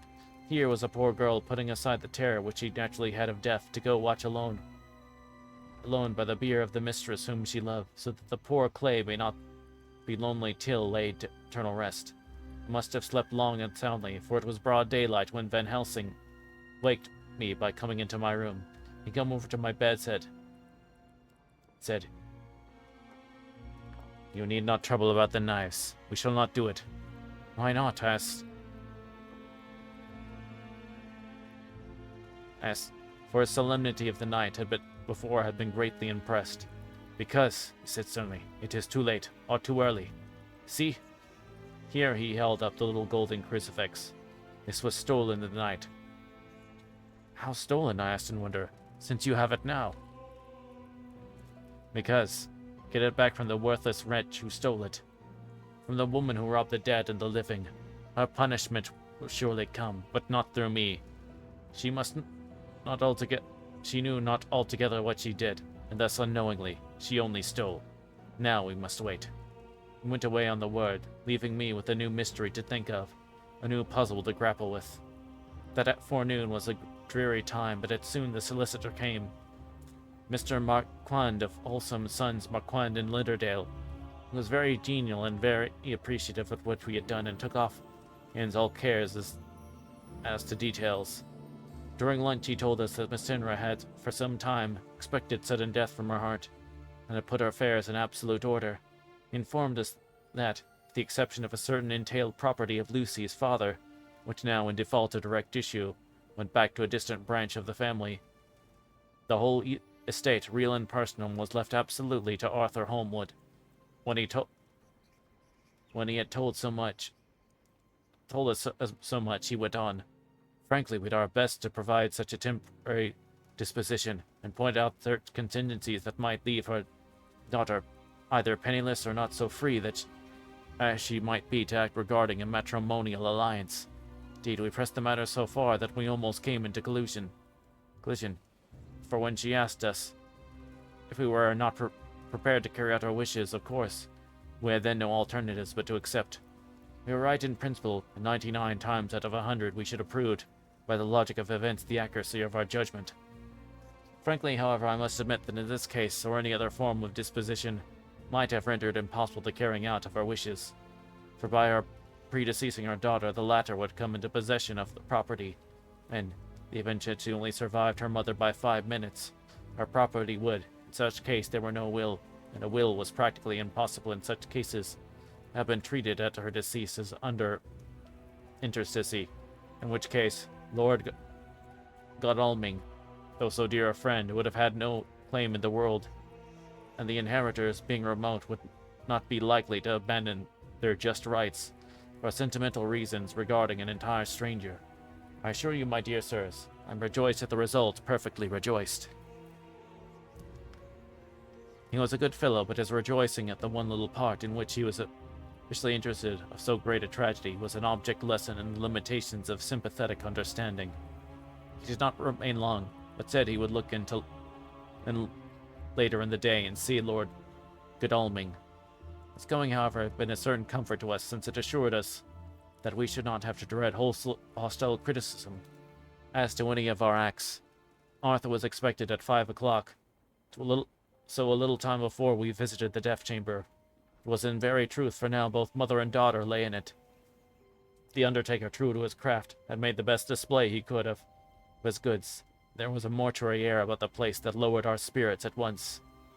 Van Helsing ordered the former arrangement to be adhered to, explaining that as Lord Godalming was coming very soon, it would be less harrowing to his feelings to see that all that was left of his fiancée quite alone.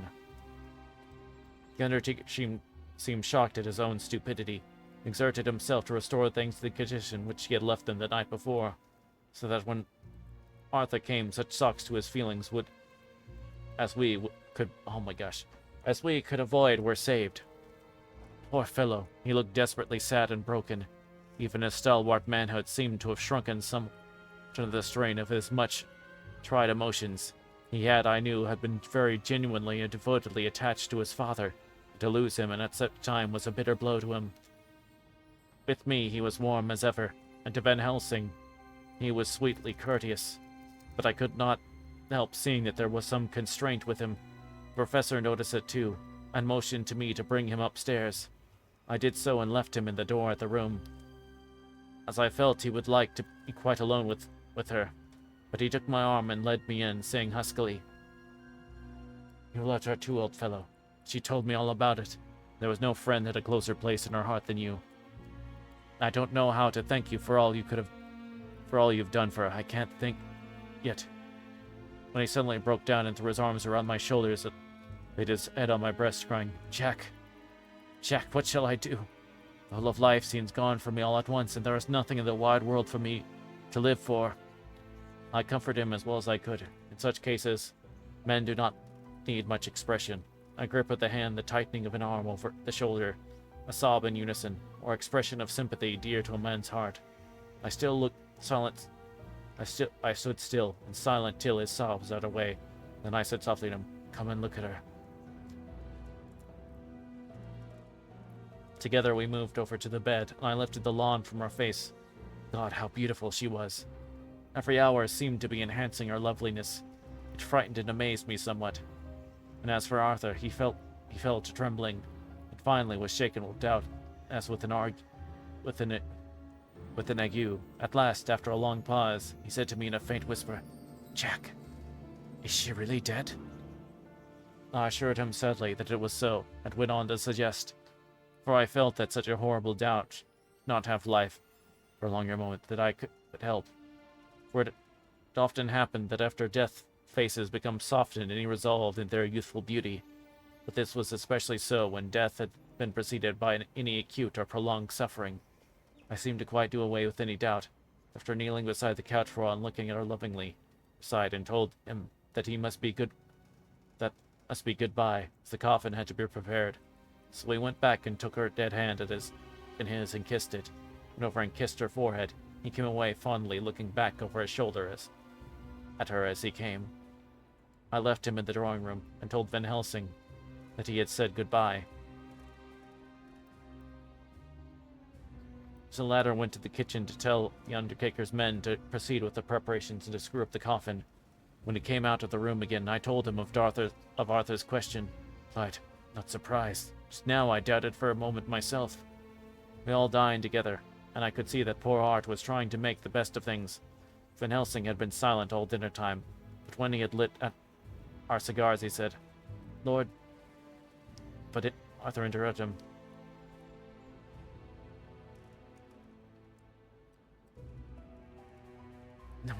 No, not for that, for God's sake. Yet at any rate, forgive me, sir. To speak so offensively is only because my loss is so recent. The professor answered very sweetly, "I only used that name because I was in doubt. I must not call you Mister, and I have grown to love you, yes, my dear boy, to love you as Arthur." I thought his friend, and took the old man's warmly. "Call me what you will," he said. "I hope I may have the title of a friend, and let me say that I'm at a loss for to thank you for your goodness to my poor dear." Someone went on, "I know that she understood your goodness even better than I do. It's rude or any way of wanting that. And if I was rude, or any way wanting that time you acted so, you remember, Sir nodded, you must forgive me for the grave kindness. I know it was hard for you to trust me then. For to trust such violence needs to understand, and I take that for you do not, and that you cannot trust me now, for you do not yet understand. And there may be more times when I want you to trust when you cannot, and may not, and must not yet understand. But the time shall come when your trust shall be whole and complete in me, and when you shall understand as though the sunlight himself shone through. Then you shall bless me from first to last for your own sake and for the sake of others, and for her dear sake to whom I swore to protect." "And indeed, sir," said Arthur, "I shall in many ways trust you. I know and believe you are a very noble heart. You are Jack's friend, and you are hers. You shall do what you like." The professor cleared his throat a couple of times, as though about to speak, and finally said, "May I ask you something?" "Certainly." "You know that Miss Vassindra left you all her property?" "No, poor dear, I never thought of it." "And as it is all yours, you have a right to with it as you will. I want you to give permission to read all of Mrs. Lucy's papers and letters. Believe me, it is of no idle curiosity. I have a motive of which to be sure she would have approved. I have them all here. I took them before we knew that all were yours, so that no strange hand might touch them, no strange eye look through her words into her soul. I shall keep them if I may, even though you may not see them yet. But I shall keep them safe. No word shall be lost, and in good time I shall not give them back to you. It is a hard thing that I ask, but you will do it, will you not, for Lucy's sake?" Arthur spoke heartily, like his old dear self. "Dr. Van Helsing, you may do what you will. I feel that in saying this, I am doing what my dear one would have approved. I shall not trouble you with questions till the time comes." The old professor stood up as he said solemnly, "You are right. There will be pain for us all, but it will not be all pain. Nor will this pain be the last. We and you too. You most of all, dear boy, will have to pass through the bitter water before we reach the sweet. We must be brave of heart and unselfish and do our duty, and all will be well." I slept on a sofa in Arthur's room that night. Van Helsing did not go to bed at all. He went to and fro as if patrolling the house.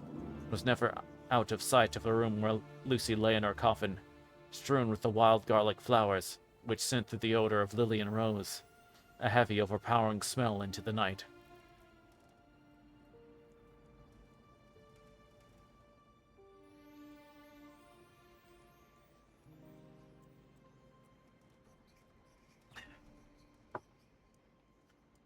Mina Harker's journal. 22nd of September. The train to Exeter, Jonathan sleeping. Seems only yesterday that the last entry was made. Yet how much between them, and Whitby and all the world before me. Jonathan away and no news of him. And now married to Jonathan. Jonathan a solicitor, a partner, rich master of his business. Mr. Hawkins dead and buried, and Jonathan with another attack that may harm him. Some day he may ask me about it. Down it all goes. I'm rusty in my shorthand. See what unexpected oh my gosh. See what... I'm in good form tonight in terms of reading. I'm rusty in my shorthand. See what unexpected prosperity does for us. So it may be as well to freshen up again with an exercise somehow. The service was very simple and very solemn. There were only ourselves and the servants there, 1 or 2 friends of his from Exeter, his London agent and a gentleman representing Sir John Paxton, the president of the Incorporated Law Society. Jonathan and I stood hand in hand, and we felt that our best and dear friend was gone from us. We came back to town quietly, taking a bus to Hyde Park Corner. Jonathan thought it would interest me to go into the Row for a while, so we sat down, but there were very few people there.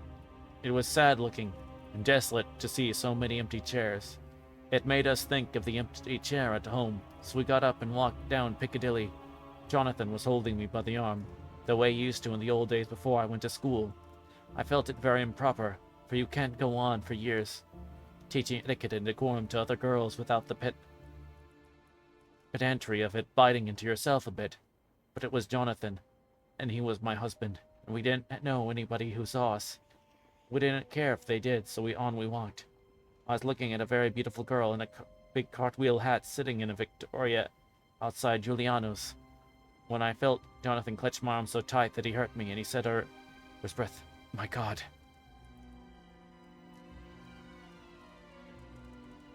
I'm always anxious about Jonathan, for I fear that some nervous fit may upset him. So I turned to him quickly and asked him what it was. He was very pale, and his eyes seemed bulging out as half in terror and half in amazement. He gazed at a tall, thin man with a beaky nose and black mustache and pointed beard, who was also observing the pretty girl. He was looking at her so hard that he did not see either of us, so I had a good view of him. His face was not a good face. It was hard and cruel and sensual, and big white teeth that looked all the whiter because his lips were so red, or pointed like an animal's. Jonathan kept staring at him, till I was afraid he would notice. I feared he might take it ill. He looked so fierce and nasty. I asked Jonathan why he was disturbed, and answered, evidently thinking that I knew as much as he did. "Did you see who it is?" "No, dear," I said. "I don't know him. Who is it?" His answer seemed to shock and thrill me. What was it said if he did not know? It was me, Mina, to whom he was speaking. Just the man himself. Poor dear was evidently terrified at something, very greatly terrified. To believe that he had not me to lean on, and to support him he would have sunk down. He kept staring. A man came out of the shop with a small parcel and gave it to the lady, who then drove off. The dark man kept his eyes fixed on her. When the carriage moved up Piccadilly, he followed in the same direction, and hailed a hansom. Jonathan kept looking at him and said as to himself, "I believe it was the Count, but he was grown young. My God, if this be so. Oh, my God, if only I knew. If only I knew." He was distressing himself so much that I feared to keep his mind on the subject by asking me any questions, so I remained silent. I drew away quietly, and he, holding my arm, came easily. We walked a little further, and then went in and sat for a while in the Green Park. It was a hot day for autumn, and there was a comfortable seat in a shady place. After a while, staring at nothing, Jonathan's eyes closed, and he went quickly into a sleep, with his head on my shoulder. I thought it was the best thing for him, so did not disturb him. 20 minutes he woke up and said to me quite cheerfully, "Why, Mina, have I been asleep? Forgive me for being so rude. Come and we'll have a cup of tea somewhere." He had evidently forgotten all about the dark stranger. As in his illness, he had forgotten all this episode had reminded him. I don't like this lapsing into forgetfulness. It may make or continue some injury to the brain. I must not ask for him, for fear I shall do more harm than good. But I must somehow learn the facts of his journey abroad. The time has come, I fear, when I must open the parcel and know what is written. Jonathan, you will, I know, forgive me if I do wrong. but it's for your sake. Later. A sad homecoming in every way. The house empty of the dear soul who was so good to us. Jonathan still pale and hit dizzy under a slight relapse of his malady. And now a telegram from Van Helsing, whoever he may be. To be grieved to hear that Miss Sandra died 5 days ago, and that Lucy died the day before yesterday. They are both buried today. But a wealth of sorrows in a few words. Poor Mrs. Westenra, poor Lucy. Gone never to return to us. And poor Arthur to have lost such a sweetness out of his life. God help us all, and help us all to bear our troubles.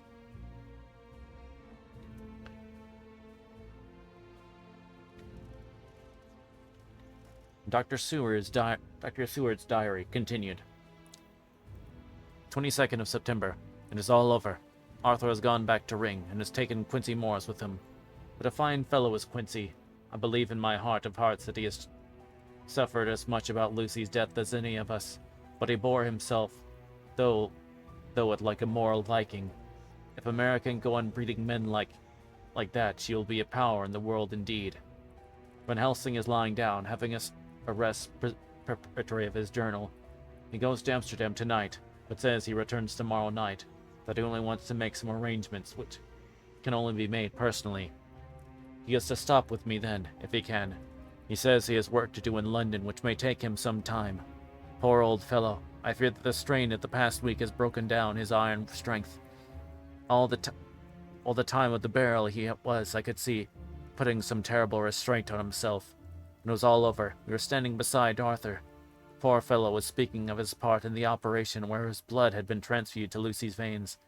I could see Van Helsing's face grow white and purple by turns. Arthur was saying that he felt since then as if they two had been really married, and that she, his wife in the sight of God. None of us said a word of the other operations, and none of us ever shall. Arthur and Quincy went away together to the station, and Van Helsing and I came on here. The moment we were alone in the carriage, he gave way to a regular fit of hysterics. He has denied to me since that it was hysterics, and insisted that it was only his humor asserting itself under terrible conditions. He laughed till he cried, and I had to draw down the blinds lest any should see to misjudge. And then he cried till he laughed again, and laughed and cried together, just as a woman does. I tried to be stern with him as one to a woman under the circumstances, but it had no effect. Men and women are so different in manifestations of various strengths or weaknesses. Then, when his face grew grave and stern again, I asked him why his mirth, and why at such a time. His reply was a way characteristic of him, but it was logical and forceful and mysterious. He said, "You don't understand, friend John. Don't think I'm not sad, though I laugh. See, I've cried even when the laughing did choke me, but no more think that I am sorry, all sorry when I cry, for the laugh did come just the same. Keep it always with you that laughter who knock at your door and say, 'May I come in?' is not true laughter. No, he is a king. And we come, and how he asks no person, he can choose no time with suitability. He say, 'I'm here.' Behold an example. I grieve my heart out for that so sweet young girl. I give my blood for her, for though I am old and worn, I give my time, my skill, my sleep. I let my other sufferers want that she may have all, and yet I can laugh at her very grave, laugh when the clay from the spade of the sexton drop upon her coffin and say thud thud to my heart. And send back to the blood from my cheek. My heart bled for that poor boy, that dear boy, so of the age of mine own boy who had I been so blessed that he live, with his hair and eyes the same. Then you know why I love him so, and yet, when he say things that touch my husband heart to the quick, and make my father heart yearn to him as to no other man, not even friend John, for we are more level in experiences than father and son. Yet even at such moment, King laugh, he come to me and shout and bellow, and here I am. Till the blood come dance back, and bring some of the sunshine that he carry within my cheek. Dear friend John, it's a strange world, a sad world, a world full of woes and troubles. Yet when King laugh come, he make them all dance to the tune he play. Bleeding hearts and dry bones in the churchyard, and tears that burn as they fall, all dance together to the music that he make with the smileless mouth of him, and he believes me, friend John, that he is good to come and kind. We men and women are like ropes drawn taut to the strain that pulls us different ways. Then tears come, and like the rain on the ropes, they breaks us up. First the strain become too great and we break. But King Laugh, he come like sunshine and he ease off the strain again. And we go on with our labor, what it may be. I did not like to wound him by pretending not to see his idea, but as I did not yet understand the cause of his laughter, I asked him. And he answered, his face grew stern, and he said, quite a different tone, "Oh. It was the grim irony of it all. So lovely Lady Garland with flowers, that looked so fair as life, till one by one we wondered if she were truly dead. She laid on a so fine marble house.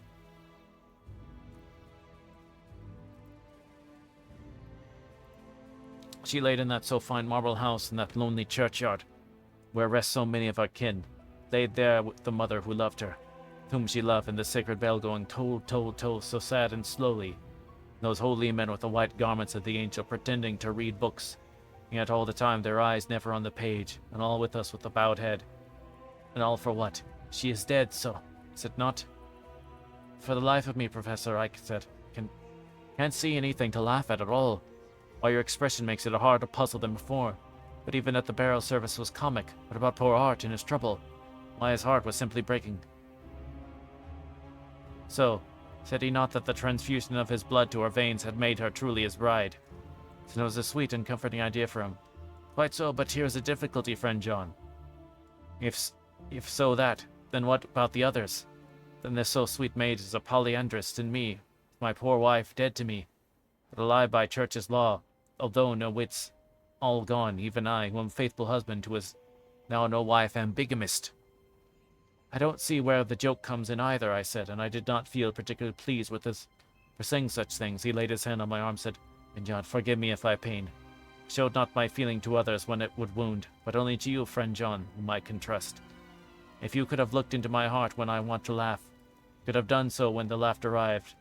If you could do so now when King Laugh have pack up his crown and all that is said to him, for he go far, far away from me, for a long, long time, maybe you would perhaps pity me the most of all. I was touched by the tenderness of his tone and asked why. Because I know. And now we are all scattered.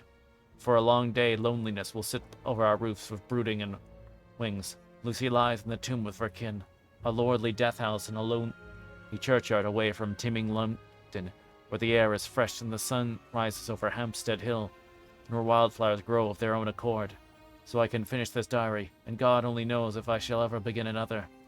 If I do, or if I open this again, it will have to deal with different people and different themes. For here at the end, where the romance of my life is told, ere I go to take up the thread of my life work, I say sadly and without hope, finis. Westminster Gazette, 25th of September, a Hampstead mystery. The neighborhood of Hampstead is just at present exercised with a series of events which seems to run parallel line to those of what was known to the readers of headlines as the Kensington Horror, or the Stabbing Woman, or the Woman in Black. During the past 2 or 3 days, several cases have occurred of young children straying from home and neglecting return from their playing on the heath. All these cases, the children were too young to give any proper intelligible account of themselves. The consensus of their excuses that they have been with a bloofer lady. It has been of late with the evening. They have been missed, and on 2 occasions the children have not been found until early in the following morning. It's generally supposed in the neighborhood that, as the first children missed gave as his reason for being away, that a bloofer lady had asked him to come for a walk. The others had picked up the phrase and used it as occasion served. This is the more natural, as the favorite game of the little ones at the present is luring each other away by wiles. The corresponding writer, that seems so the tiny tots pretending to be the bloofer lady, is supremely funny. Nor a caricaturist might, says, take a lesson in the irony of grotesque. By comparing the reality in the picture, it's only in accordance with general principles of human nature that the bloofer lady should be the popular role at these al fresco performances. Corresponding naively says that even Ellen Terry could not be so willingly attractive as some of these grubby-faced little children pretend, and even imagine themselves to be. There is, however, possibly a serious side to the question. For some of the children, indeed all who have been missed at night, have been slightly torn or wounded in the throat. The wounds seem seems such as might be made by a rat or small dog, and although of not much importance individually, would tend to show that whatever animal inflict them has a system or method of its own. The police at the division have been instructed to keep a sharp lookout for straying children, especially when very young, in and around Hampstead Heath, and for any stray dog which may be about. The Westminster Gazette, 25th September, extra special, the Hampstead Horror. Another child injured. The Bloofer lady. We just received intelligence that another child missed last night. Was only discovered late in the morning under a furze bush at the Shooter's Hill side of Hampstead Heath, which is perhaps less frequented than the other parts. It is the same tiny wound to the throat, as it has been noticed in other cases. It was terribly weak, and looked quite emaciated. It too, when partially restored, had the common story to tell of it being lured away by the Bloofer lady.